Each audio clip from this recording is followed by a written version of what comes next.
भारत एक ऐसी भूमि है जहाँ सभ्यताओं का जन्म हुआ, ज्ञान की ज्योति प्रज्वलित हुई और जहाँ से विश्व ने संस्कृति, विज्ञान और अध्यात्म का मार्गदर्शन पाया। आज हम आपको ले चलते हैं समय के उस काल में जहाँ भारत ने विश्व को सभ्यता, गणित और संस्कृत का पाठ पढ़ाया।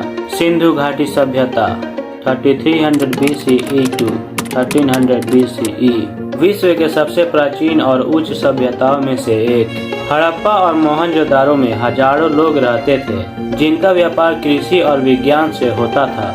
ये समुद्र पार करके व्यापार करते थे। इसके बाद वैदिक काल आया, 1500 BCE to 500 BCE तक रहा। सिंधु घाटी के बाद भारत में वैदिक सभ्यता का उदय हुआ। इस युग में वेदों की संरचना हुई जिनमें ज्ञान, धर्म और जीवन के सिद्धांत लिखे गए। फिर आया महाजनपद और मौर्य साम्राज्य। ये 600 BC to 200 BC तक रहा। 6ठी शताब्दी ईसा पूर्व तक भारत में 16 महाजनपद स्थापित हो चुके थे जिनमें से सबसे शक्तिशाली था मगध। इसके बाद आया भारत का गुप्त साम्राज्य।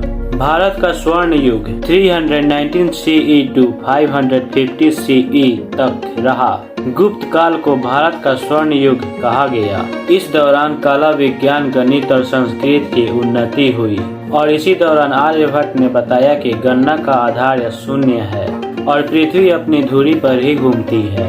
प्राचीन भारत केवल एक इतिहास नहीं बल्कि एक प्रेरणा है। यह ज्ञान, विज्ञान और संस्कृति का संगम था जिसने संपूर्ण मानवता को दिशा दी। आप इस संपूर्ण सभ्यताओं से क्या सीखे कमेंट में बताएं और चैनल पर न्यू है तो सब्सक्राइब करना ना भूलें। मिलेंगे बहुत जल्द, तब तक के लिए जय श्री राम।